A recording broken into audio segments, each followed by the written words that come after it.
नारायण गुरु राष्ट्रपिता ज्योतिबा फूले, छत्रपति साहूजी महाराज, डॉक्टर बाबा साहब अम्बेडकर, मान्यवर साहब श्री काशीराम, महामना रामसु वर्मा, चौधरी महाराज सिंह भारती, जननायक कपूरी ठाकुर, बाबू जगदेव प्रसाद कुशवाहा, तमाम हमारे महापुरुष जिनमें शिवदयाल संतराम बी प्रजापति जी, संतू जी लाल जी, महाराजा बिजली पासी जी, माँ उदयदेव पासी जी, महाराजा सुहेलदेव जी और जौनपुर के गब्बर कहे जाने वाले अमर शहीद बाकेश चमार जी को भी मैं आज नमन करता हूं इस महान धरती से। एक ऐसे नायक जिन्होंने आजादी के गदर में 1857 के समय अपनी टीम के जरिए अंग्रेजों के पैर उखाड़ दिए थे, जिनको गब्बर की उपाधि दी गई, जिनके नाम से अंग्रेज कांपते थे, ऐसे अमर शहीद जिनको भुला दिया गया, बाकेश चमार जी को पुणे याद करता हूं।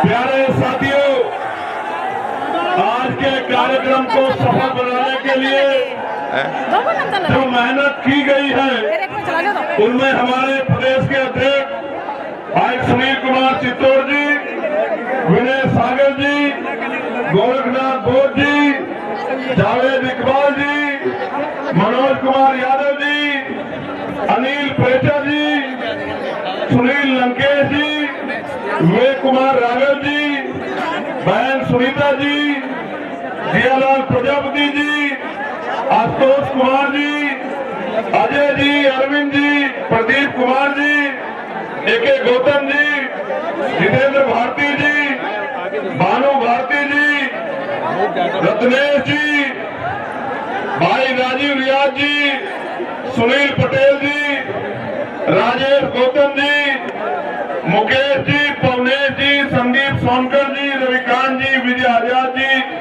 सत्येंद्र गौतम जी, डॉक्टर सुमन जी, साहब सौरभ जी, भाई अनिल कुमार गौतम जी, डॉक्टर संजय वर्मा जी, मुकेश वाल्मीकि जी, सुशील सागर जी, आकिब जफर जी, तनवीर हसन जी, भोला पटेल जी, तबरेज अहमद जी, भाई सरोज जी, तनवीर अंसारी जी और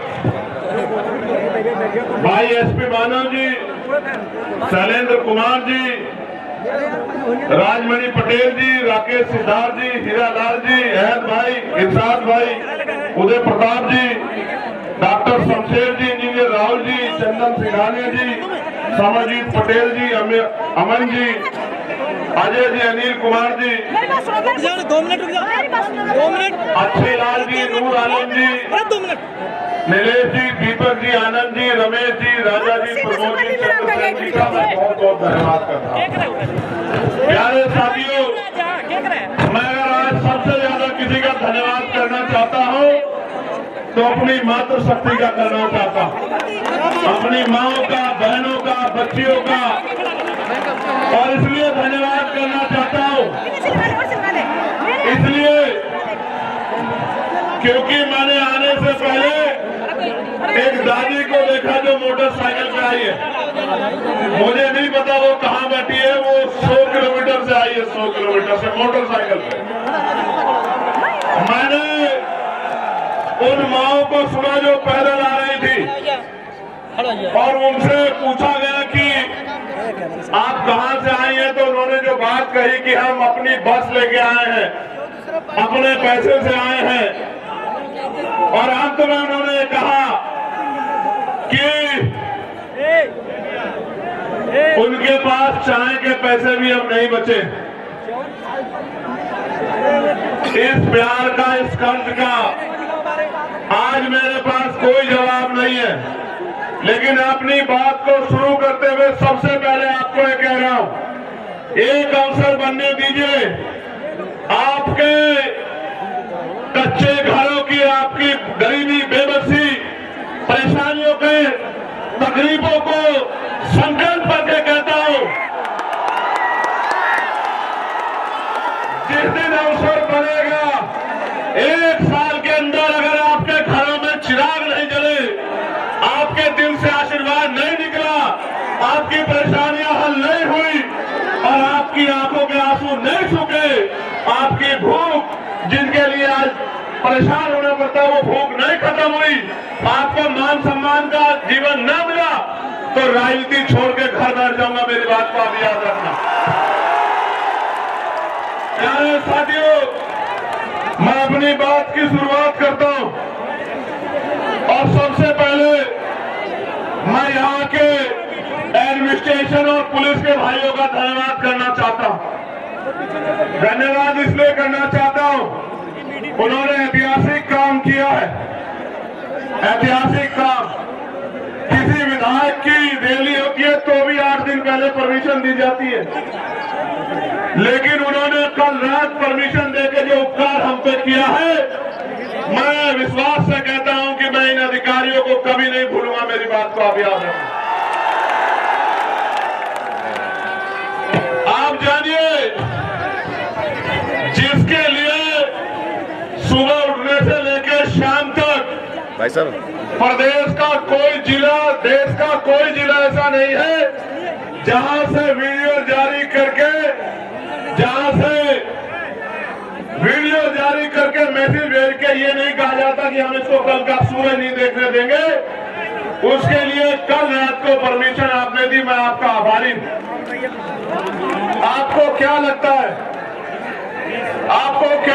कि इस तरह की चीजों से आप चंद्रशेखर आजाद के प्रति जो प्यार लोगों के दिल में उसको कम कर सकते हैं? नहीं, ये गलतफहमी है आपकी। आप अगर आज सुबह भी परमिशन देते और ये टेंट भी नहीं लगता, एक कुर्सी पे खड़े होकर भाषण देकर अपने लोगों को कह के जाता कि याद रखना मेरी बात को। मैं किसी धन्ना सेठ का बेटा नहीं हूं, किसी व्यापारी का बेटा नहीं हूं, किसी नेता का बेटा नहीं हूं, एक प्राइमरी स्कूल के हेडमास्टर का बेटा हूं। संस्कार है मेरे अंदर, मैं गरीबों का दर्द जानता हूं। और फिर कह रहा हूं, एक बार पैदा होता आदमी, एक बार मरता है। ना मैं दोबारा पैदा हो सकता हूं, ना मैं 2 बार मर सकता हूं। एक दिन मुझे भी जाना है, लेकिन अगर जब तक जीवन है मैं इनके हक अधिकारों के लिए लड़ता रहूंगा। इस बात को शासन, प्रशासन और सरकार भी याद रखे। मेरी बात को याद रखना। आप मेरी बात को सुनो, मेरा बस चले तो एक शब्द ना कहूं और ऐसे ही चला जाऊं, लेकिन जब आया हूं तो अपनी बात कहना चाहता हूं, क्योंकि गर्मी इतनी है। मेरे ऊपर तो टेंट लगा है, लेकिन मेरी माए बहने, मेरे भाई, मेरे बच्चे, मेरे छोटे नौजवान साथी, बड़े बुजुर्ग गर्मी में है, पसीना आ रहा है। मैं तो जानता हूं लोग पैसे पे नहीं जाते, खाने पे, मिठाई पे, शराब पे नहीं जाते, और आप अपने इस बेटे को इज्जत, प्यार, आशीर्वाद देने के लिए इस गर्मी में बैठे हो। नहीं है मेरे पास आज आपको देने के लिए बहुत कुछ नहीं है, लेकिन इस मंच से कह रहा हूं, मेरे खून का कतरा कतरा भी अगर आपके लिए बह जाएगा तो उफ नहीं कहूंगा। मेरी बात को आप याद रखना। प्यारे साथियों, मैं कुछ समय इस गर्मी का आपका लूंगा, क्योंकि बहुत महत्वपूर्ण बात आपसे करनी है और आपने भी अपना काम छोड़ा है। एक एक पैसा इकट्ठा करके आपने इस रैली को सफल बनाने का प्रयास किया। प्यारे साथियों, मैं अपनी बात को शुरू करते हुए सबसे पहले भदोही के लाल धीरज कुमार गुप्त जी को आदरांजलि अर्पित करता हूं। भदोही के जो लाल धीरज कुमार जी थे, जिन्होंने 2023 में अग्निवीर ज्वाइन किया और 18 फरवरी को जम्मू कश्मीर में वो शहीद हो गए। ये शहीद जिस परिवार से होता है, उस परिवार को तकलीफ का एहसास होता है, लेकिन आप ये समझिए, उस शहीद भाई को आज याद करना इसलिए जरूरी है क्योंकि पहले आर्मी की नौकरी पक्की होती थी केंद्र की सरकार ने अग्निवीर के जरिए 4 साल की नौकरी करके जिस तरह से सेना का मनोबल गिराने का काम किया और नौजवानों में जो राष्ट्रभक्ति की भावना थी उसको कमजोर किया, देश इस निकम्मी सरकार को कभी माफ नहीं करेगा। मेरी बात को आप याद रखना। भाई धीरज जी के पिताजी श्याम सुंदर गुप्ता जी जो उनसे पहले ही इस दुनिया से चले गए, उस परिवार में जो चिराग बुझे हैं, इसलिए उस परिवार को मैं आदरांजलि भेंट करता हूं। साइड में प्यारे साथियों, अगले 20, 25, 30, 40 मिनट मैं जब अपनी बात कहूंगा, मैं आशा उम्मीद करूंगा कि आप मेरी बात को सुनेंगे, क्योंकि अगर आप मेरी बात को सुनेंगे नहीं तो फिर आप घर क्या लेके जाएंगे और मेरी बात पे क्या पहरा देंगे, क्या करेंगे, आपको पता ही नहीं लगेगा। चंद उत्साही नौजवान, मैं उनसे आग्रह करूंगा कि वो शांति से खड़े रहें और शोर मचाने की बजाय मेरी बात पर गौर करें। मैं मानता हूं कि मैं बहुत दिनों में इधर आता हूं तो आपका प्यार बहुत ज्यादा है मुझसे, लेकिन खाली प्यार से काम नहीं चलेगा, खाली प्यार से काम नहीं चलेगा। अगर मान सम्मान चाहिए तो उठ के खड़े होना पड़ेगा, उठ के खड़े होना पड़ेगा। मेरी बात को याद रखना। आपके महापुरुषों के नाम मैंने लिए, उन महापुरुषों का संघर्ष याद करो, उनका बलिदान याद करो, उनका शौर्य याद करो। आप उनके अनुयायी हो, आप चंद्रगुप्त मौर्य जी के अनुयायी हो, सम्राट चंद्रगुप्त मौर्य के, आप सम्राट अशोक के अनुयायी हो, आप भीमा कोरे गांव के उन वीर योद्धाओं के अनुयायी हो, उनके वंशज हो। आप अपनी ताकत को भूल बैठे हो और जिस दिन आप उठकर खड़े हो गए और आपने फैसला ले लिया, मैं लिख के देता हूं कि सामंतवाद की जड़ें उस दिन जो है कमजोर हो जाएंगी, सामंतवाद का झंडा उस दिन धरती में लग जाएगा। मेरी बात को आप याद रखें। प्यारे साथियों, आज मैं यहाँ बहुत बातें कहने आया था, लेकिन आज मैं यहाँ चुनावी भाषण पे बात नहीं करूंगा।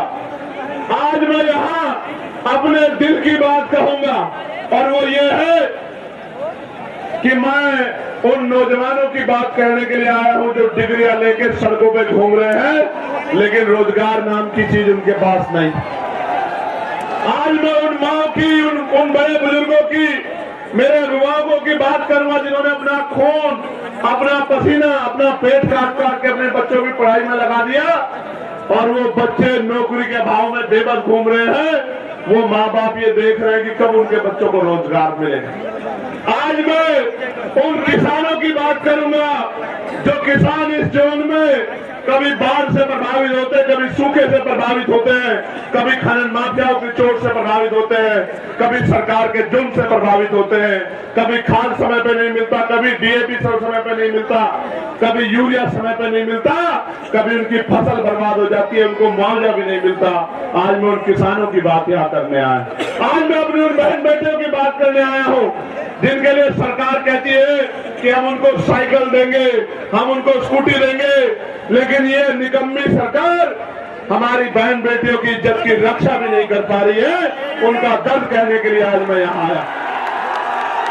प्यारे साथियों, हमारी वर्दी में कोई खोट नहीं है। ये जो पुलिस के मेरे भाई हैं, मैं इनको सैल्यूट करता हूं, लेकिन आप नहीं जानते ये मजबूर हैं, क्योंकि पुलिस सरकार के अंडर में होती है। जो सरकार चाहती है वो पुलिस के भाइयों को मजबूरी में करना पड़ता है। अगर अनुशासन में काम करेंगे तो कार्रवाई होगी, ना चाहते हुए भी कई बार मजबूरी में ऐसे कदम उठाते हैं।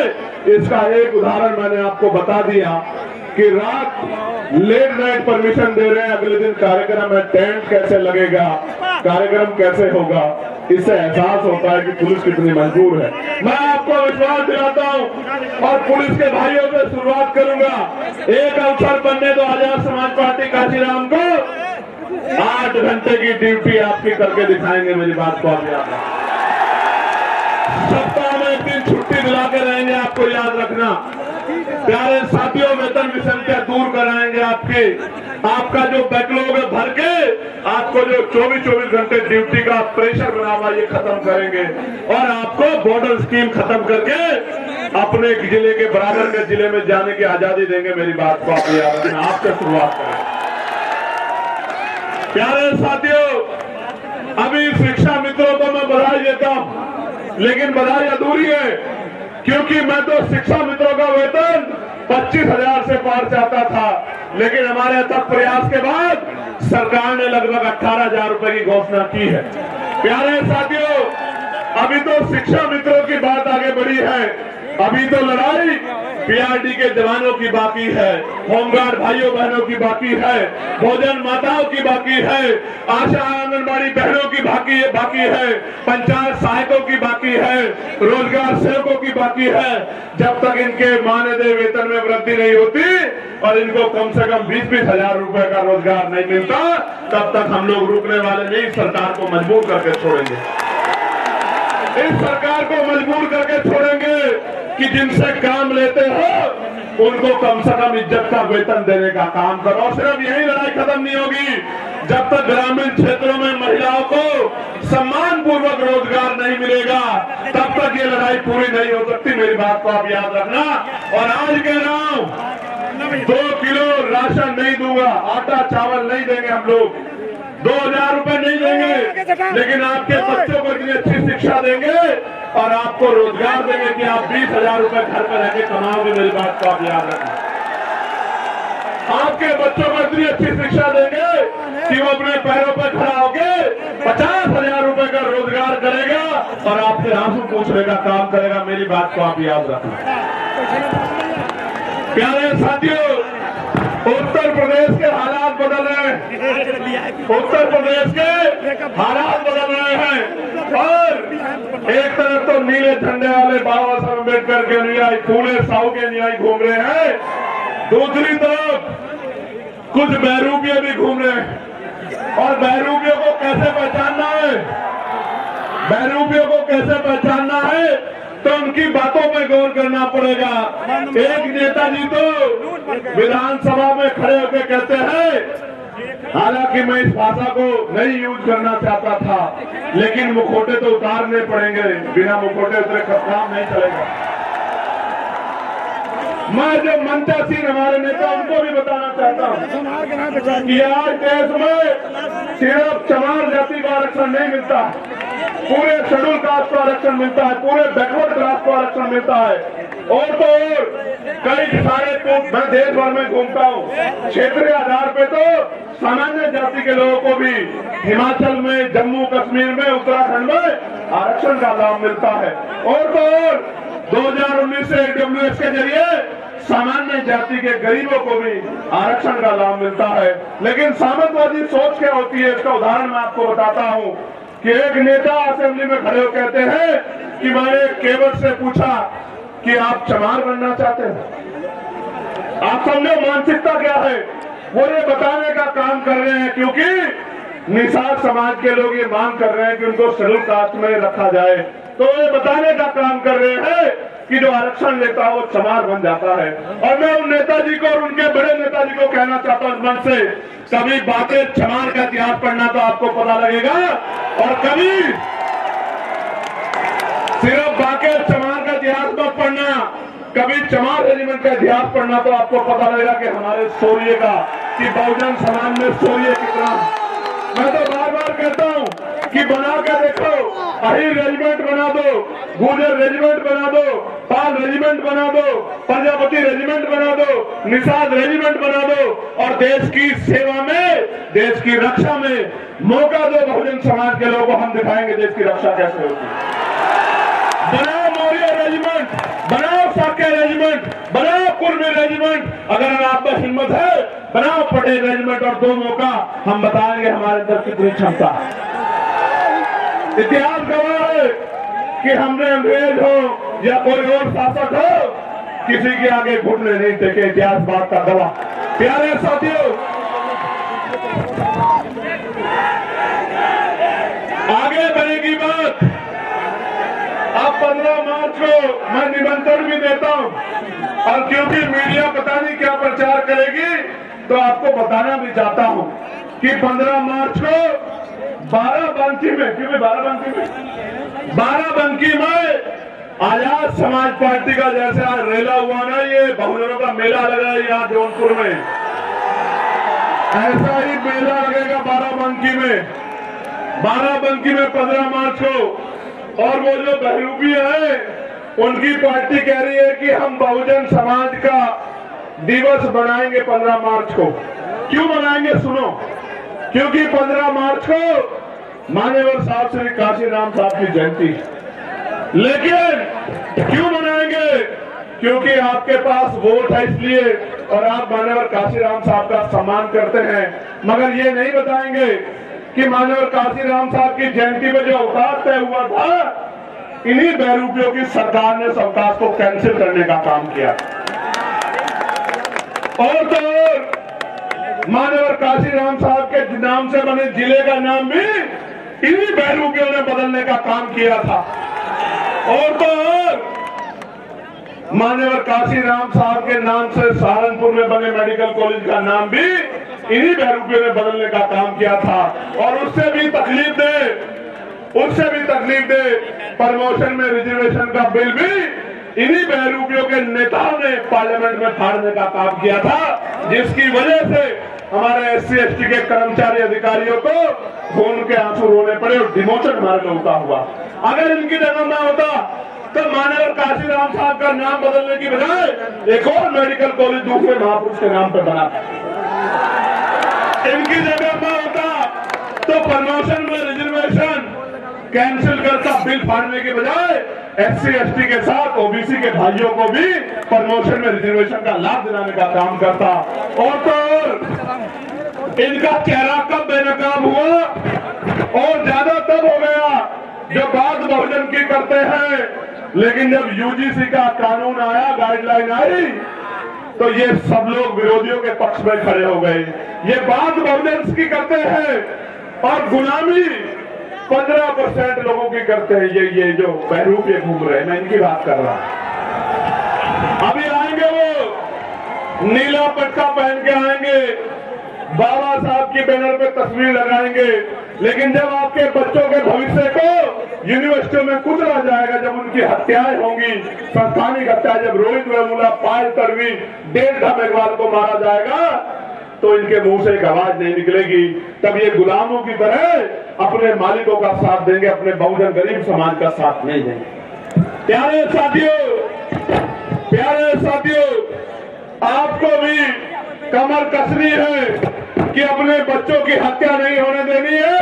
और मैं आज इस मंच से कहना चाहता हूं कि UGC की गाइडलाइन तो लागू होकर रहेगी, उनको कोई रोक नहीं सकता। मेरी बात का ध्यान, क्योंकि मैं कल ही एक भारतीय जनता पार्टी के वर्तमान सांसद को सुन रहा था और बहुत सही बात कह रहे थे। वो ये कह रहे थे क्योंकि उनको एहसास है कि अगर SC/ST OBC का विरोध करेंगे तो MP MLA भी नहीं बन पाएंगे ये लोग। 15% से कोई MP MLA नहीं बन सकता है।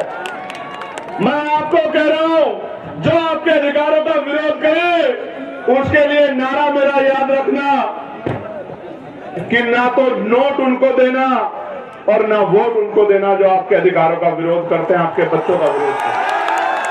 अपना नोट भी उसको देना और अपना वोट भी उसको देना जो आपके लिए सीना तान के खड़ा है, गोली की परवाह नहीं करता, जेल की परवाह नहीं करता, मुकदमे की परवाह नहीं करता, जो आपके आंसुओं पे अपना खून बहाने को तैयार है। आपको भी तैयार होना पड़ेगा उसको शक्ति देने के लिए, वरना फिर बहुत बड़ा नुकसान हो जाएगा। मेरी बात को आप याद रखें। प्यारे साथियों, हमने तय किया है कि हम सबसे बड़ा बदलाव ये करेंगे, जब हम पे अवसर बनेंगे आजाद समाज पार्टी के लोगों पे, तो हम सबसे बड़ा बदलाव ये करेंगे कि हम नई शिक्षा नीति लागू करेंगे। अब वो नई शिक्षा नीति क्या होगी? वो नई शिक्षा नीति ये होगी कि चाहे चीफ सेक्रेटरी हो या मुख्यमंत्री हो, चाहे मंत्री हो या संतरी हो, चाहे सांसद हो या विधायक हो, चाहे चेयरमैन हो या जिला पंचायत का अध्यक्ष हो, गांव के सरपंच और पंचायत के मेंबर से लेके और मुख्यमंत्री तक के बच्चों को और डीजीपी चीफ सेक्रेटरी से लेके पंचायत के सेक्रेटरी के, डीएम एसएसपी के, सीओ दरोगा जी के, एडीएम एसडीएम के, कानून तहसीलदार के, सबके बच्चों को, आईजी डीआईजी कमिश्नर एडिशनल के बच्चों को सरकारी स्कूल में पढ़ाने का काम करेंगे। मेरी बात को आप याद रखें। अच्छा, आप सोचोगे इससे बदलाव क्या हो जाएगा? मैं आपको बताता हूँ इससे बदलाव क्या होगा। इससे बदलाव ये होगा कि जब उनके बच्चों के हितों की बात आएगी तो सरकारी स्कूल की व्यवस्था ऐसी होगी कि वहां 5 स्टार होटल भी आपको कमजोर महसूस होगा, उसके सामने खोखला साबित होगा। क्योंकि जब एक स्कूल में एक ही टेबल पे जिलाधिकारी का, एसएसपी का और किसान मजदूरों का, हम गरीबों का बच्चा बैठेगा तो टीचर भी टाइम पे आएगा, कमरे भी अच्छे होंगे, साफ सफाई भी होगी और पढ़ाई भी अच्छी होगी। तभी जाके गरीबों के हिस्से में जो है अच्छी जिंदगी के सपने शुरू होंगे। प्यारे साथियों, हम हेल्थ पॉलिसी में बदलाव करेंगे। हम तय करेंगे कि जितने भी लोग कानून बना रहे हैं या जो कानून को लागू करा रहे हैं, उन सबका और उनके बच्चों का इलाज सरकारी अस्पताल में हो बीमार होने के बाद। जिस दिन ये होगा आप देखना, मशीनें भी अच्छी होंगी, एक्सरा भी वही होगा, सारे टेस्ट भी वही होंगे और दवाइयां भी वही मिलेंगी, बिल्डिंग भी अच्छी होगी, सुविधाएं भी होंगी। तो गरीब की जेब पर जो डाका पड़ रहा है इलाज के कारण, ये डाका नहीं पड़ेगा। मेरी बात को आप याद रखना। प्यारे साथियों, हम कानून व्यवस्था को इतना मजबूत करेंगे कि किसी की हिम्मत नहीं होगी किसी गरीब की बेटी की तरफ, उसके बेटे की तरफ, उसकी जमीन की तरफ, उसकी पत्नी बहनों की तरफ आंख उठाने की। मेरी बात को आप याद। और जो गुंडागर्दी करेगा उसको ऐसा सबक सिखाएगी पुलिस कि दोबारा पीढ़ी में भी कोई गुंडागर्दी करने वाला माफिया नहीं पैदा होगा। मेरी बात को आप याद रखें। प्यारे साथियों, ये जो केंद्र और राज्य की डबल इंजन की गुंडागर्दी की सरकार चल रही है, इस गुंडागर्दी की सरकार को सबक सिखाने का समय आ गया। मेरे भाइयों, मैं आपसे आग्रह करना चाहता हूं कि इस गुंडागर्दी का जवाब हमें वोट की ताकत से देना। अभी वीरबानपुर में क्या हुआ? वीरबानपुर में क्या हुआ? सत्ता को खुश करने के लिए पुलिस के लोगों ने मेरी मां बहनों के ऊपर लाठियां चलाने का काम किया। पूरे गांव में कितनी मारपीट की आपको पता। मैं इनको समझाता हूं कि भाई ऐसा काम मत करो। शराब के नशे में जाके आप गांव में अराजकता करोगे और जनता आपसे विरोध नहीं करेगी तो ऐसा नहीं हो सकता। इसलिए मैं इस घटना का संज्ञान लूंगा और जो अन्याय वहां हुआ है लोकसभा में, अब 9 तारीख से जब लोकसभा चलेगी, उस अन्याय को देश के प्रधानमंत्री के सामने दिखाने का काम करूंगा। उनको बताऊंगा कि उनकी सरकार किस तरह की गुंडागर्दी उत्तर प्रदेश में कर रही है गरीबों के साथ। थोड़ा सोना सारी ये जो धर्म की बात करती है, महापुरुषों के सम्मान की, भारतीय जनता पार्टी की डबल इंजन की गुंडागर्दी वाली सरकार मां अहिल्याबाई होलकर का कितना अपमान किया, उनकी मूर्तियां तोड़ तोड़ के जो है वो फैला दी और जो नौजवान संघर्ष करने गया उनको लाठियों से पीट के जेल में बंद कर दिया। इतनी गुंडागर्दी कर रही है सरकार। प्यारे साथियों, काशी द्वार बनाया जा रहा है बनारस में, एयरपोर्ट के पास 16 ग्राम सभा की जमीन को बिना मुआवजे के छीनने का काम कर रहे हैं। सरकार का काम लोगों को घर देना होता है, जमीन देनी होती है, जमीन छीननी नहीं होती। लेकिन उत्तर प्रदेश की गुंडागर्दी करने वाली सरकार जबरन लोगों की जमीनें छीनने का काम कर रही है। प्रयागराज के फूलपुर के चकिनोता मुकुंदपुर गांव में जबरन जमीन अधिग्रहण की जा रही है और किसान आंदोलन कर रहा है। और किसान तो ये भी कह रहा है जान दे देंगे लेकिन जमीन नहीं देंगे। आप ये देखो किस तरह से किसानों को, मजदूरों को नोचने का काम ये सरकार कर रही है। प्यारे साथियों, फतेहपुर जिले में मनरेगा कर्मियों को 6 माह से मान्य देने मिल रहा है, क्योंकि नया जी राम जी कानून लाके इन्होंने 40% पैसा सरकार को, राज्य सरकार को देने कहा है और राज्य सरकार पूर्ण कर्जे में है। उत्तर प्रदेश के हर व्यक्ति पे लगभग 30-35 हजार रुपए का कर्ज है इनकी गलत नीतियों की वजह से। आज तो हालात ऐसे हैं, दुकान मंडी, दाल मंडी में जो दुकानें तोड़ी जा रही है, लगभग 100 दुकानें ऐसी जिनका मुआवजा इस सरकार ने अभी तक नहीं दिया। मिर्जापुर में बाढ़ और सूखे की मार से जनता परेशान है, लेकिन सरकार की आंखें नहीं खुल रही है। और गाजीपुर में गंगा कटान और बाढ़ की समस्या से किसान और आम आदमी परेशान है, उनको फसलों का दाम भी नहीं मिल रहा है और सरकार सोई बैठी है। जनपद चंदौली में जो लाइफलाइन कही जाती है, लेफरकरमनासा मुख्य नहर, उसकी इतनी हालत खराब है कि किसान सिंचाई के लिए भी परेशान है। प्यारे साथियों, हमने तय किया है कि अब इस गुंडागर्दी की सरकार को उत्तर प्रदेश से खदार फेंकना है, और खदेड़ फेंकना ही नहीं है, इनकी हालत ऐसी करनी है कि दोबारा जनता के साथ अन्याय करने के बारे में ये सोच भी ना पाए। प्यारे साथियों, और इसके लिए आपको मुझे कमर कसनी पड़ेगी, आपको मुझे हिम्मत दिखानी पड़ेगी, आपको मुझे ताकत बनानी पड़ेगी। और जिस तरह 69,000 शिक्षक भर्ती के बच्चों को इन्होंने, जिसमें पिछड़े वर्ग के बच्चे हैं, पाल प्रजापति, कश्यप, सैनी, मौर्य, साकेत, कुशवाहा, बिंद, राजभर, केवट, मल्लार, यादव, गुर्जर, जाट, तमाम पिछड़ी जातियों के बच्चे, सैन विश्वकर्मा के बच्चे, मेरे आज भी याद है, लाठियां मार मार के उन बहनों के हाथ तोड़ दिए लखनऊ में, जब वो मुख्यमंत्री उप मुख्यमंत्री के दरवाजे गई, लेकिन उनको नौकरी सरकार ने आज तक नहीं दी है। मैं पूछना चाहता हूं, जो सरकार गरीबों के बच्चों की नौकरी छीनने काम करती है, वो क्या गरीबों की जैसी हो सकती है क्या?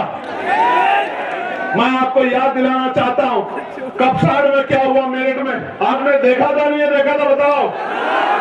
जब मैं उस मां को न्याय दिलाने के लिए और अपनी बहन बेटी जिसको उठा ले गए थे गुंडे, उसको बरामद कराने के लिए दौड़ रहा सड़कों पे, आपने देखा था नहीं देखा था?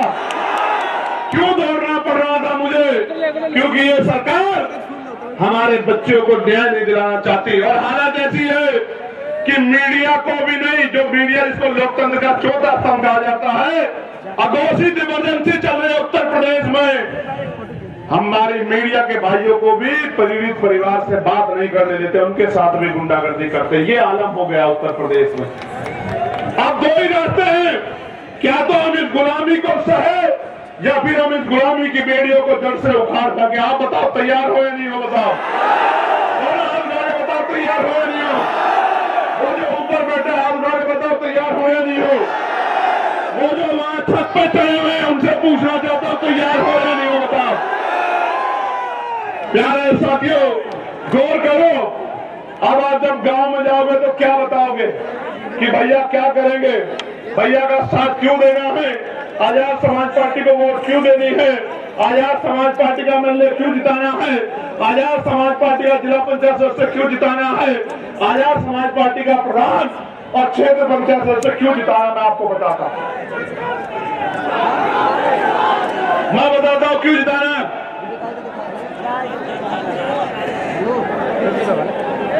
मैं बताता हूं क्यों जिताना है।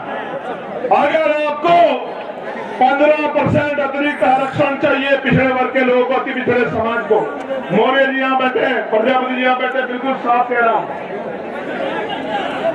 जिसकी सरकार होगी, जिस विचार की सरकार होगी, उसी भाव के काम करेगी। इस उत्तर प्रदेश में पिछड़े अति पिछड़े समाज की जब 1931 में जनगणना हुई तो 52% था, फिर उसके बाद 600-700 नई जातियां उसमें जोड़ दी गई, आज वो 70% के करीब बैठता, 65% के करीब मिल क्या रहा है, 27% आरक्षण। वो भी मध्य प्रदेश में जहां 90% SC ST OBC है, वहां मिल रहा है 14%, 13% आप तक भी नहीं दे रहे हैं। UGC का मामला सुप्रीम कोर्ट में जाता, मैं सम्मान करता हूं सुप्रीम कोर्ट का, लेकिन अगले दिन स्टे हो जाता है। लेकिन आपका मामला कई सालों से पड़ा, कोई पूछने वाला नहीं है। आज मैं ऐलान करके कह रहा हूं, आप जाके घर घर बताना और क्योंकि हम लोग महापुरुषों को मानने वाले लोग हैं। हमारा संकल्प भी हमारी शक्ति है। जिस तरह केंद्र की सरकार ने 10% आरक्षण 3 दिन के अंदर सामान्य जाति के गरीब भाइयों को दिया था बिना आंकड़ा जुटाए, 15% आरक्षण अति पिछड़ी वर्ग के भाइयों को 27% से अलग आजाद समाज पार्टी काशीराम दिलाने का काम करेगी। मेरी बात को आप याद रखें। जो अति पिछड़ी जातियां हैं 100 नौकरी आएगी तो 15 नौकरी आपके परिवारों में उस तरह पहुंचेगी जिनमें आपके हिस्से को कोई दूसरा नहीं ले पाएगा, और बाकी आपकी हिम्मत पे है। आप पढ़े लिखे आपके बच्चे जनरल मेरिट या पिछड़े मेरिट में भी जाएंगे तो उसमें भी आपकी नौकरियों का संरक्षण करने का काम हम लोग करेंगे। मेरी बात को आप याद। प्यारे साथियों, जातिगत गणना में ओबीसी का अगर कॉलम जुड़वाना है, ओबीसी की गणना करानी है, ये पता करना है कि ट्रैक्टर किसके पास है, ट्रॉली किसके पास है, बस किसके पास है, 4 पहिया गाड़ी किसके पास है, 2 पहिया गाड़ी किसके पास है, किसके अकाउंट में कितने पैसे हैं, किसके पास कितना बिजनेस है, किसके पास क्या व्यापार है, किसके पास कौन शिक्षित है, किसके पास जमीन, अगर जानकारी करनी है तो जनगणना करानी ही पड़ेगी और आर्थिक आंकड़े भी उसके जारी करने ही पड़ेंगे। ये तभी संभव होगा जब आजाद समाज पार्टी काशीराम के मेंबर असेंबली में और पार्लियामेंट में खड़े होंगे, तभी संभव होगा, इसके अलावा कोई रास्ता नहीं। प्यारे साथियों, अगर प्रमोशन में रिजर्वेशन SC ST OBC के कर्मचारियों को दिलाना, उनके हितों की रक्षा करनी है तो आपको आजाद समाज पार्टी काशीराम को ताकत देनी पड़ेगी। अगर आपको निजी क्षेत्रों में आरक्षण लागू कराना है, अपने बच्चों की हिस्सेदारी सुनिश्चित करनी है भेदभाव वाले समाज में, तो आजाद समाज पार्टी काशीराम को आपको वोट देनी, क्योंकि आजाद समाज पार्टी काशीराम का इकलौता सांसद ही वहां UGC के गाइडलाइन के समर्थन में सड़क और संसद में लड़ रहा था, दिल्ली जंतर मंतर में लड़ रहा था, बाकी तो आंख छिपा छिपा के इधर उधर घूम रहे थे। प्यारे साथियों, जो दुख तकलीफों में आपके नहीं हुए वो कल सत्ता में के अहंकार में आपके क्या हो जाएंगे, इस बात को आपको समझना पड़ेगा। इसलिए मैं आपसे कह रहा हूं कि आजाद समाज पार्टी को अगर आप कामयाब करेंगे, ताकत देंगे, तो फिर आपकी ताकत मजबूत होती जाएगी। गौर से सुनो मेरे प्यारे साथियों, अब बदलाव की घड़ी आ चुकी है। इस घड़ी का मैं भी इंतजार कर रहा हूं और आपको भी इंतजार है। आप जो इतना पैसा खर्च करके, समय खर्च करके इस कड़ाके की गर्मी में यहाँ डटे हुए हो, तो फिर आज यहाँ दिल पे ये संकल्प लेके जाओ, अपने दिल में दिमाग में बात मजबूत करके जाओ कि हमारे ऊपर जो जुल्म हुआ है, हमारे ऊपर जो अन्याय हुआ है, हमारे अधिकारों को जो लूटा गया है, हमें एक एक अधिकार छीन के लेना है और छीन के लेने के लिए हमें शक्ति बनानी है। और लोकतंत्र में शक्ति वो वोट में होती है। अपने वोट को मजबूत करना है, अपने बूथ को मजबूत करना है, अपने सत्य को मजबूत करना है। प्यारे साथियों, आज जनता की अदालत लगी है, जनता की अदालत, और जनता की अदालत में फैसला होना है और इसका मौका 2027 में आएगा। बेसब्री से इंतजार है मुझे कि आप अपनी गुलामी की बेड़ियां काटने के लिए किस तरह का प्रयास करोगे, ये बताने के लिए मैं आज आपके पास आया। प्यारे साथियों, मेरी बात पे गौर करो। कब तक बेबसी, लाचारी, गरीबी, बीमारी, परेशानियों की जिंदगी जियोगे? एक समय था कि देश आजाद नहीं था, तमाम तरह के वैधान थे, तमाम तरह के जो है आपके ऊपर बंदी से लगाई गई थी, लेकिन बाबा साहब अम्बेडकर ने, मैं इस कहानी को इसलिए कह रहा हूं कि आपको, मेरी नौजवान पीढ़ी को पता लगे कि बाबा साहब अम्बेडकर ने अपने 4 बच्चे कुर्बान किए और कैसा समय बिताया। गौर से सुनो, ये जो अगली 10 मिनट है, ये आपके दिल पे ऐसी छाप छोड़ेगी कि आपको पता लगेगा बाबा साहब ने हमारे लिए क्या किया है। प्यारे साथियों, इस देश में जिसके पास वोट का अधिकार नहीं है वो किसी संवैधानिक पद पे नहीं जा सकता है। मेरी बात को आप याद रखना। सिर्फ संवैधानिक पद पे नहीं जा सकता है, उसकी सुनवाई भी कहीं नहीं होगी। इस देश में 1917 से पहले 3% लोग वोट का अधिकार रखते थे। कितने परसेंट लोग? जोर से बताओ। 3%। जोर से बताओ। 3% लोग। फिर मॉन्टेगो चेनफोर्ड सुधार समिति बनी, उसने कुछ नए प्रावधान जोड़े, अमेंडमेंट किया, कि वोट का अधिकार बढ़ना चाहिए, तो फिर नए लोगों को वोट का अधिकार मिला। किनको? जो पढ़े लिखे हैं बहुत, किनको? जो बहुत पैसे वाले हैं, किनको? जो जमींदार हैं, किनको? जो लगान देते हैं, किनको? जो व्यापारी हैं। और आप गरीब समाज उसमें नहीं था। फिर 15% लोगों को वोट का अधिकार हो गया।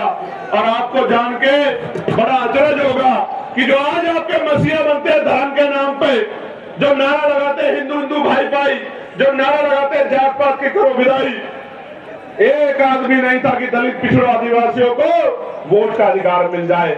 मैं आपको बताना चाहता हूं कि 1919 से पहले गरीब दलित पिछड़ी महिलाओं को तो छोड़ दीजिए, आदिवासी महिलाओं को छोड़ दीजिए, सामान्य जाति की एक भी महिला को वोट देने का अधिकार भारत के अंदर नहीं।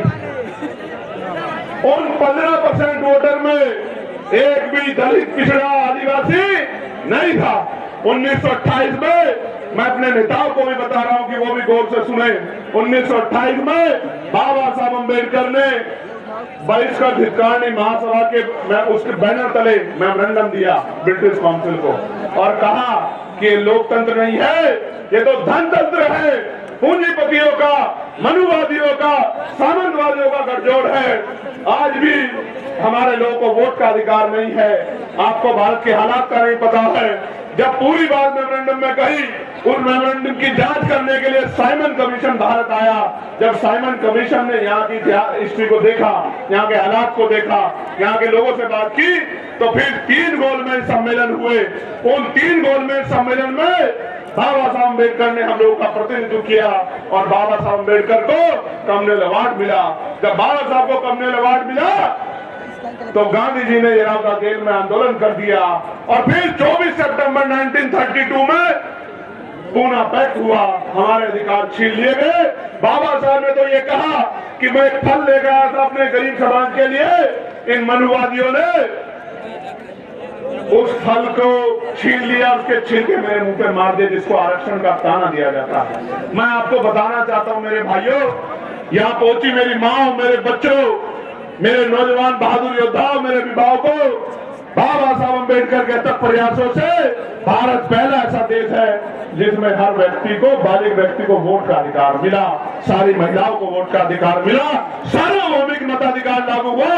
अमेरिका नहीं कर पाया आजादी के समय, संविधान लागू होने के समय ब्रिटेन नहीं कर पाया, यूरोप नहीं कर पाया, रूस नहीं कर पाया। ये अगर सामाजिक न्याय का चरित्र किसी में था तो आपके महापुरुषों में था, फूले में था, साहू में था, पेरियार में था, प्यारेलाल यादव में था, बाबू जगदेव प्रसाद कुशवाहा, जननायक कपूर ठाकुर में था और बाबा साहब अम्बेडकर जैसे महान पुरुषों में था, जिसकी बदौलत इस देश में कमजोर वर्गों के लोगों की इज्जत बनी। आज भी आप जाके देखो, जिस बस्ती में वोट नहीं है, ना वहां बिजली है, ना पानी है, ना सड़क है, न रोजगार है, न साफ सफाई है, जानवरों से पूरा जीवन।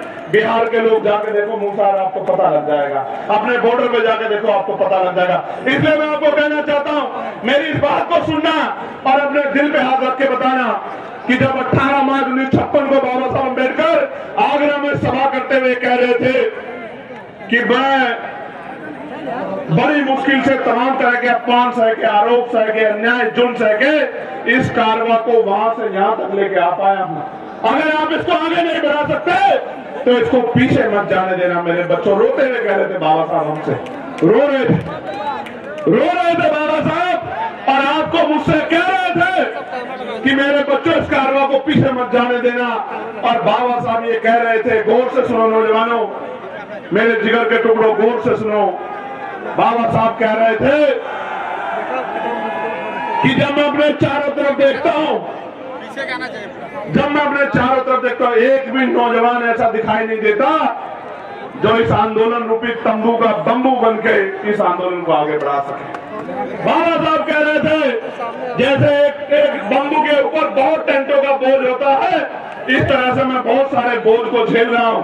मैं बूढ़ा हो चला हूं, शांति से मरना चाहता हूं, लेकिन एक भी नौजवान मेरे आंदोलन को आगे बढ़ाने के लिए खड़ा नहीं हो रहा है। और आज मैं गौरवान्वित हूं कि ये लाखों का समंदर और इसमें नौजवानों का ये सर इनकलाब इस बात की गवाही दे रहा है कि हमने बाबा साहब के दर्द को मान लिया। हमने बाबा साहब अम्बेडकर के दर्द को मान लिया है और हमने बाबा साहब के अधूरे सपने को पूरा करने का मन में ठान लिया है।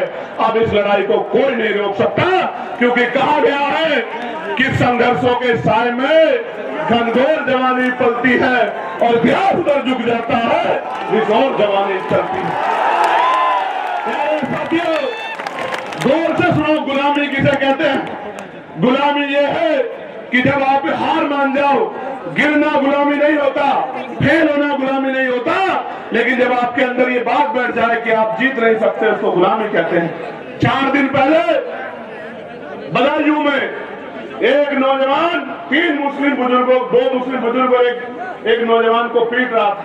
वो 3 लोग चाहते तो उसका बंदर बना देते पीट पीट के, लेकिन गुलामी इस बात को कहते हैं कि वो 3 लोग हिम्मत नहीं जुटा पाए और बिना किसी अपराध के पिटते रहे, बेइज्जत हो रहे, इसको गुलामी कहते हैं। आज के हालात उत्तर प्रदेश में, किसी को कहीं से पकड़ो, कहीं गोली मारो और कहीं दिखाओ और कोई मुकदमा लगाओ, क्योंकि वो मुसलमान है तो कोई पूछने वाला नहीं है, वो यादव है तो कोई पूछने वाला नहीं है, वो कुर्मी है तो पार प्रजापति कश्यप है तो कोई पूछने वाला नहीं है, वो निषाद है तो कोई पूछने वाला नहीं है, फांसी है तो कोई पूछने वाला नहीं, गोली मारो जेल में।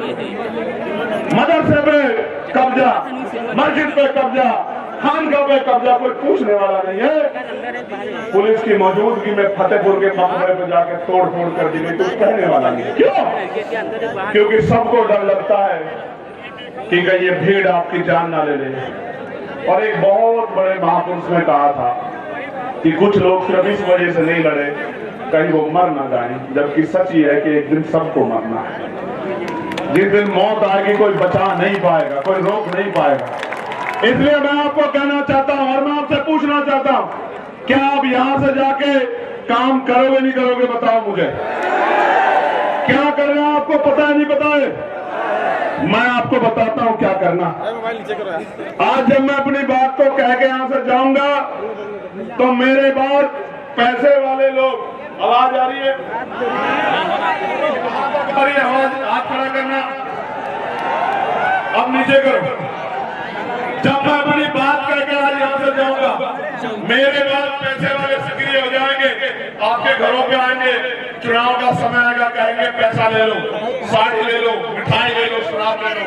चंद्रशेखर आजाद के चक्कर में मत पड़ो, चंद्रशेखर आप बहुत दूर रहता है, आपको यही रहना है।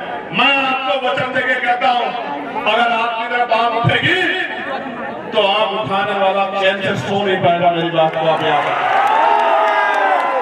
चंद्रशेखर आजाद आपसे दूर नहीं रहता, उनको बता दो कि चंद्रशेखर आजाद आपके दिलों में रहता है। उसको पैसे निकाल नहीं सकते हो, एक दिन के लिए नहीं दिया वोट। बाबा साहब अम्बेडकर ने कहा है और माननीय काशीराम साहब ने कि वोट का अधिकार गुलामी से मुक्ति के लिए दिया है, बिकने के लिए नहीं दिया है। और वोट की रक्षा ऐसे करनी है जैसे बहन बेटे की रक्षा करते हैं। मैं आपको कहना चाहता हूं मेरे लोगों, बिल्कुल मत घबराना, आने वाला समय आपका है। मेरी बात को आप याद रखना। करना क्या है?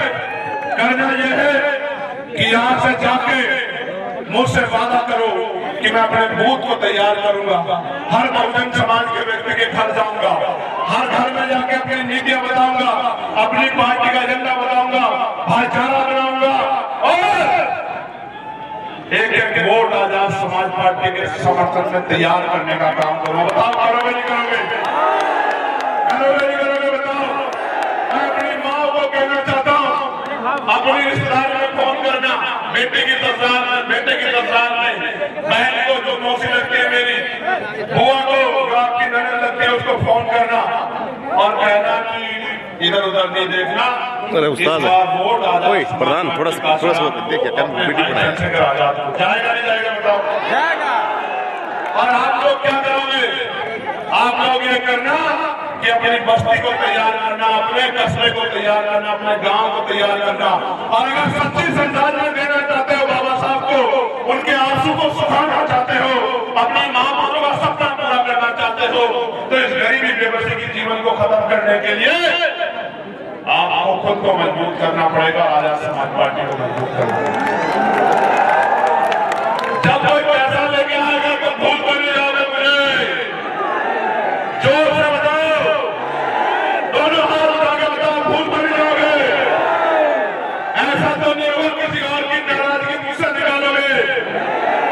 पक्का? कोई ऐसा तो नहीं कि आपको गुमराह कर दे। ताकत बनाओगे नहीं बनाओगे, मेहनत करोगे नहीं करोगे।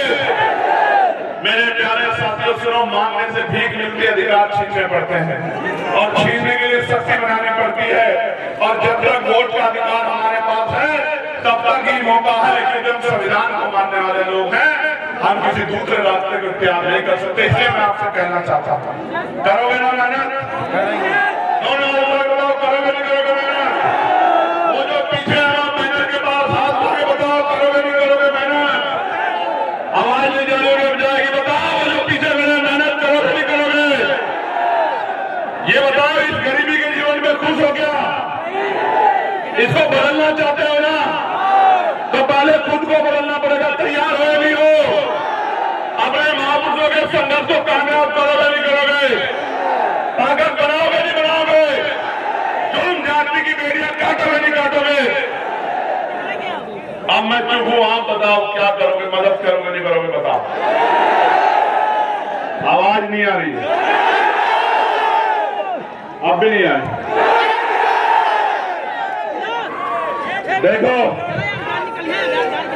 जब आजाद समाज पार्टी ताकतवर होगी तो क्या होगा? आपके बच्चों को अच्छी शिक्षा मिलेगी, आपके बच्चों को अच्छी चिकित्सा मिलेगी, पढ़े लिखे भाइयों को रोजगार मिलेगा, माँ को घर पे रोजगार मिलेगा, गांव में अन्याय अत्याचार खत्म हो जाएगा, अच्छी सड़कें बनेंगी, बिजली की व्यवस्था होगी, पानी की व्यवस्था होगी, साफ पानी की व्यवस्था, और आपको जीने का मौका मिलेगा। अभी तो गरीबी में किस तरह सरवाइव कर रहे हो। और ये जो भ्रष्टाचार की सरकार है, भ्रष्टाचार की सरकार, इसका एक किस्सा मैं आपको बता देता हूं। मेरे याद आ गया इनका एक किस्सा, भ्रष्टाचार की सरकार का एक किस्सा, वो आपको बता के फिर अपनी बात को खत्म करूंगा।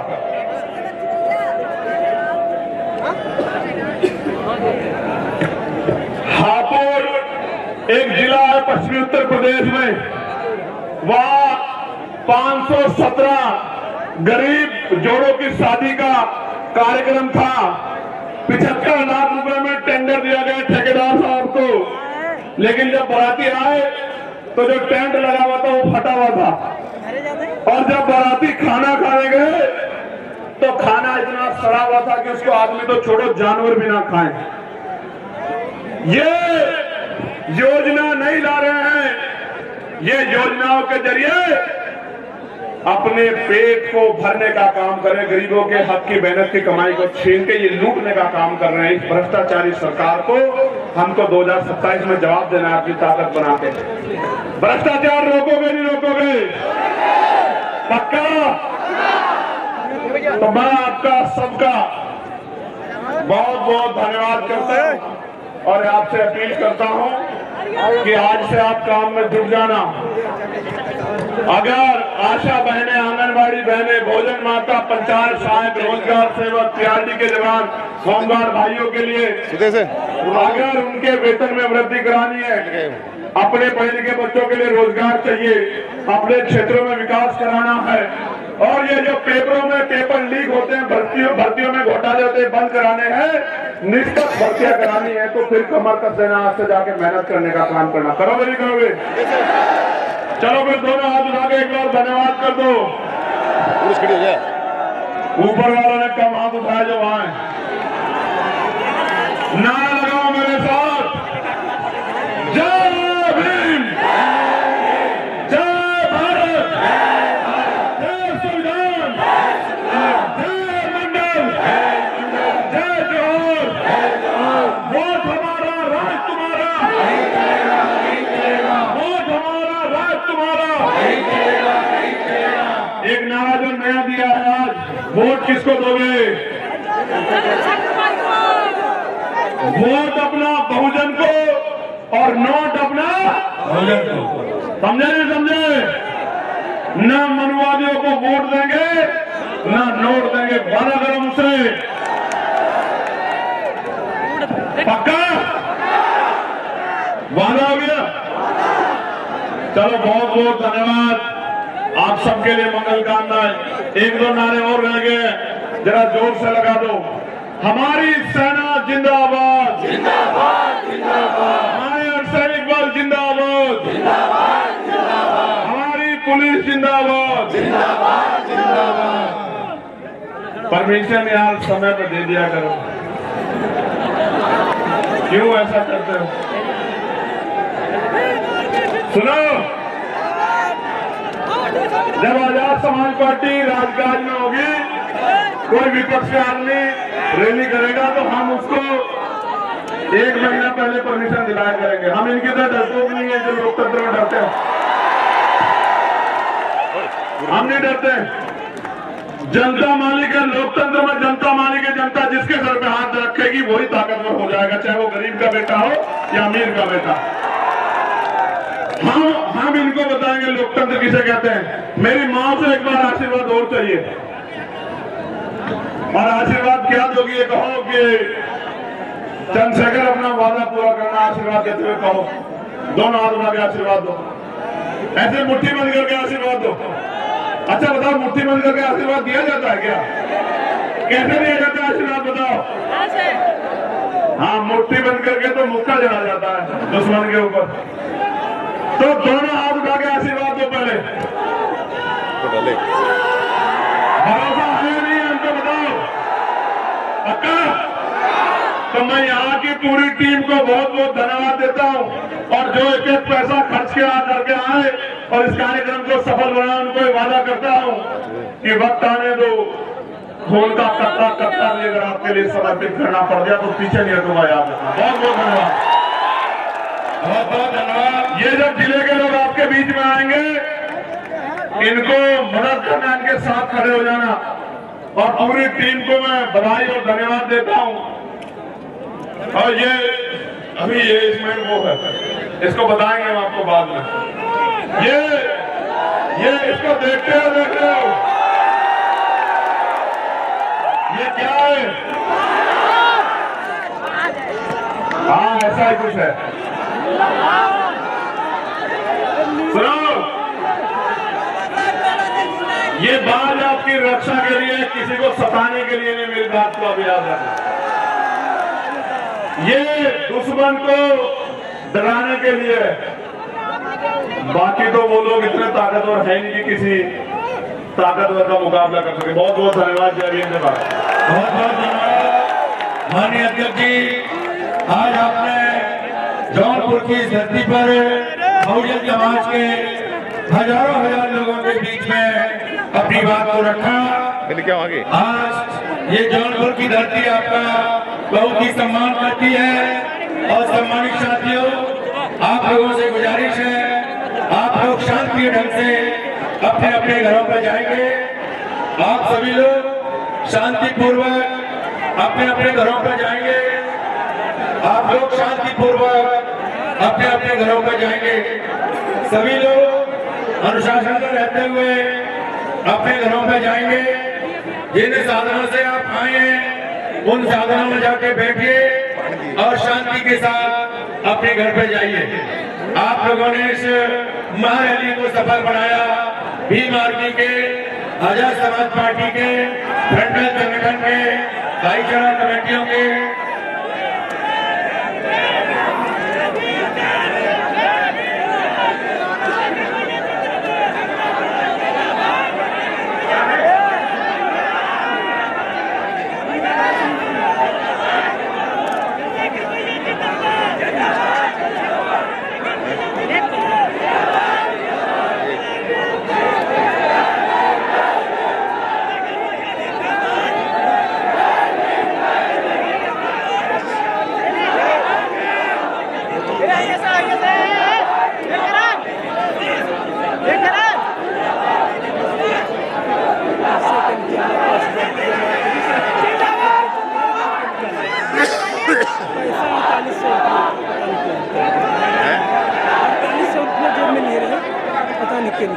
अच्छा, ध्यान करना था इच्छा नहीं था ना। अरे ये ऐसे मोबाइल निकाला, बात कर रहे थे तब से दिक्कत हो जाएगी।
जो इधर तो वहीं बैठे रहे उधर ही आवे जहाँ गावत रहे।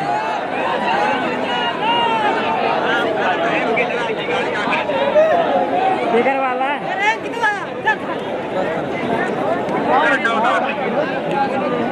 कहाँ से जहाँ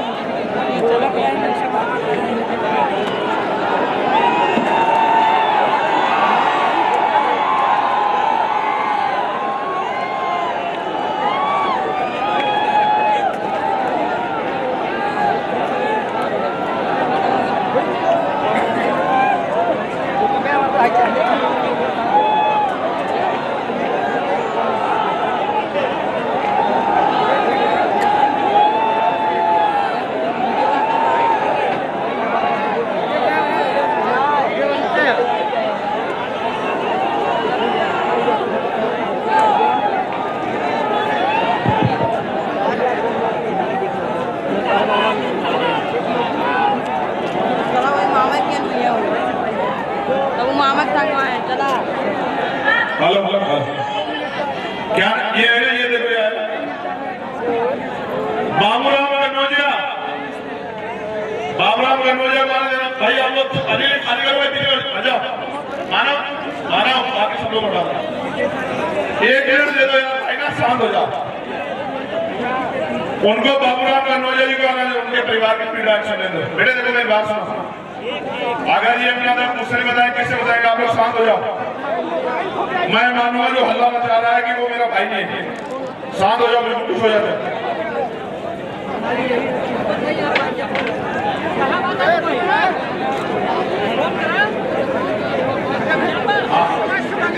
मेरे कागज कहाँ हैं?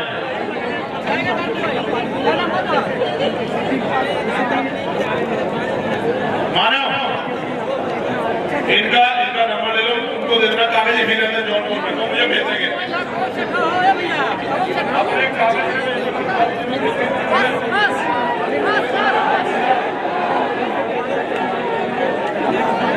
वॉलंटियर फोर्स के साथियों, ऐसा मत करो ना। ये जो वॉलंटियर फोर्स के साथी हैं, मैं इनके काम की सराहना करता हूँ। इन्होंने बहुत अच्छा काम किया, मैं इनका दिल से धन्यवाद करता हूँ वॉलंटियर फोर्स के हमारे भाइयों का। अभी डटे रहो, डटे रहो। ये घर ले जाओ घर। सुनो मानो, जो एप्लीकेशन जिले की वो अपने पास रख लो, बाकी मुझे दे दो और अभी रास्ते में दे देना अगर तुम्हें बचा है। ये कहाँ है हमारे पीटीआई वाले साथी? कोई सवाल है आपका? क्या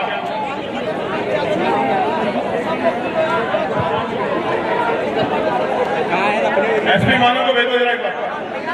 ना पाए हो दे देगा।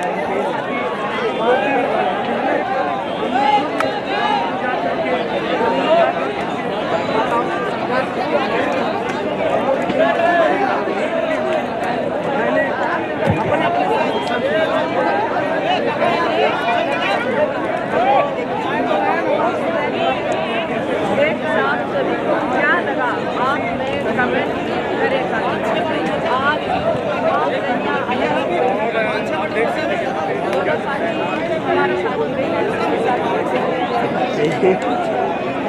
चला झोकम झोकू लाग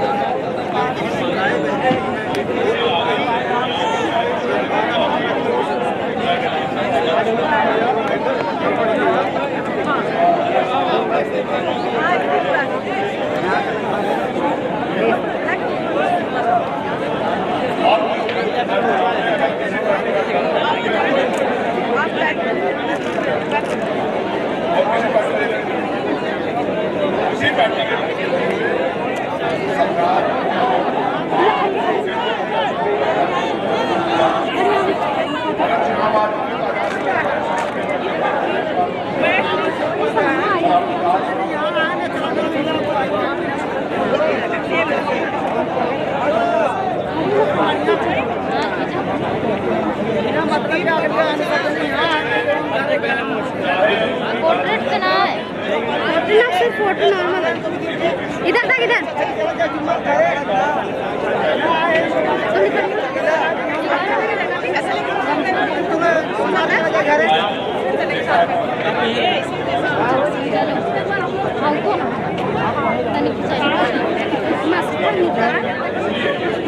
निकल भी नहीं खड़ी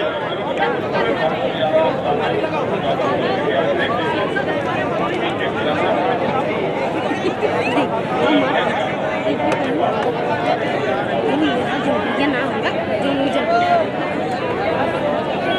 ये सरकार की कृपा है। भैया है कमल कल रात को कार्यक्रम की यार ये चलती इसका करना था और ये पीछे जो चढ़ जाते हैं ये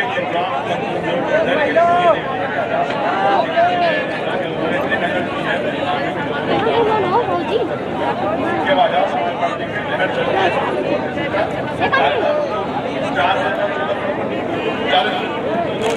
परमिशन एक जनता सहाय के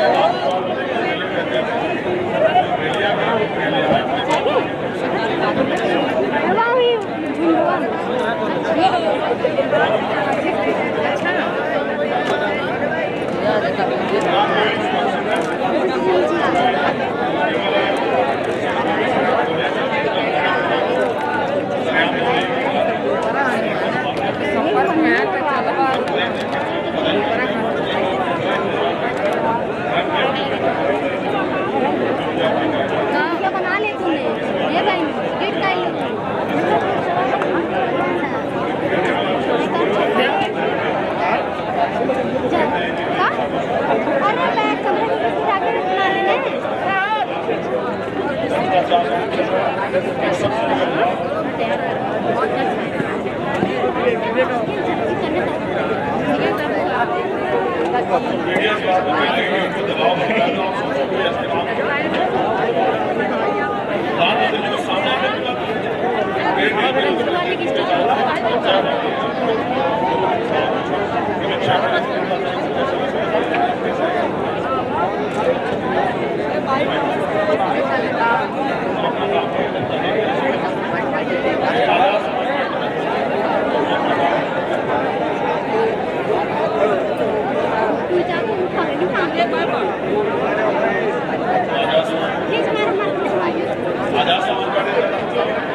अरे मैं कमरे में जाकर बना लेने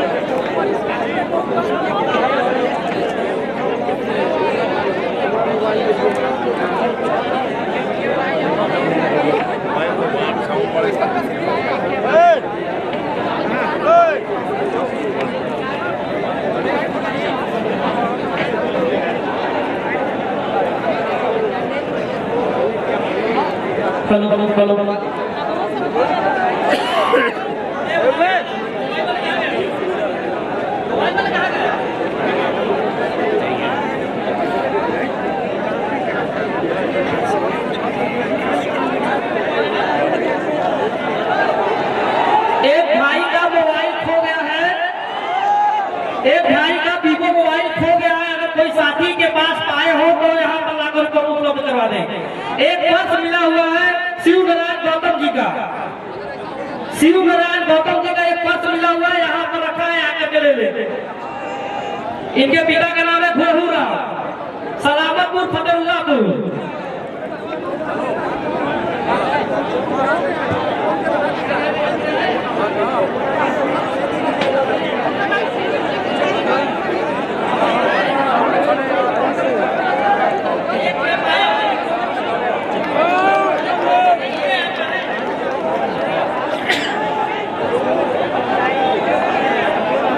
एक साथी का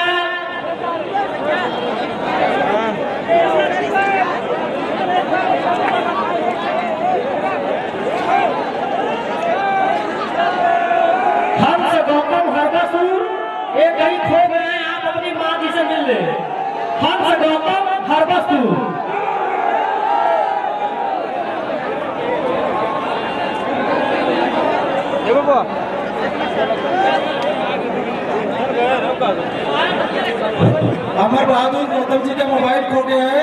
जिस भी सामान इस आपके पास मिलता है वो उसका सामान कमेटी पर जमा करवा देंगे।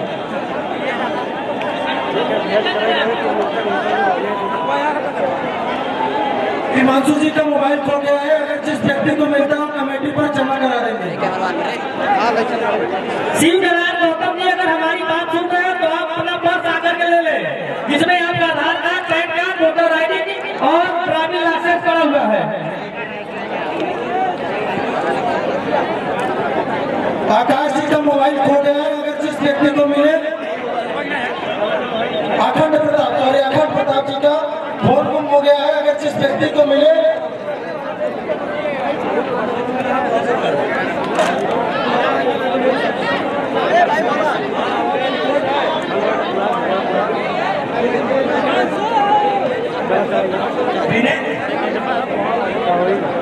हेलो,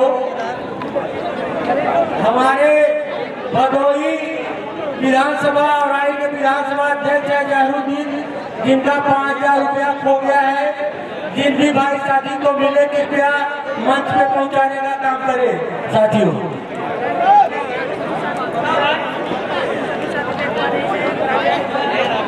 अमित कुमार भाई का पर्स खो गया है। अगर जिस साथी के पास हो मंच पर लाकर उपलब्ध करवा दे।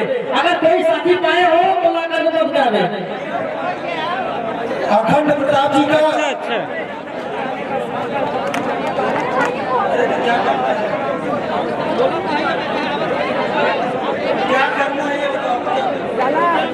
अखंड प्रताप जी का मोबाइल खो गया है। जिस किसी व्यक्ति को मिलता है आपसे सामान जमा करा दो।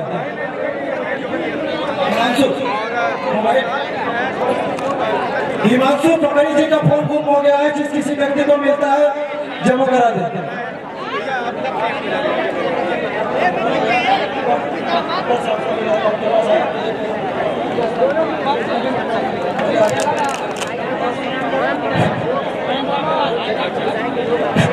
राजेंद्र गौतम जी के नाम से इनका वॉलेट गुम हो गया, पर्स गुम हो गया। जिस व्यक्ति को मिलता है सब सम्मान जमा करा देंगे।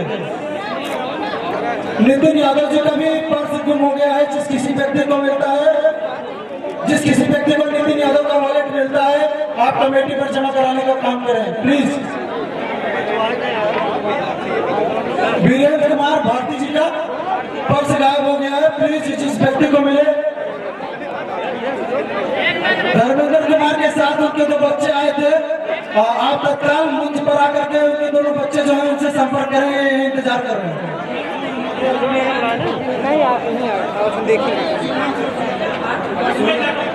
सूरज जाटव जी का फोन गुम हो गया है। जिस व्यक्ति को मिलता है ये बता रहे हैं कि रिंग जा रहा है। जिस व्यक्ति को मिलता है प्लीज यहाँ कमेटी पर जमा कराने का काम करें।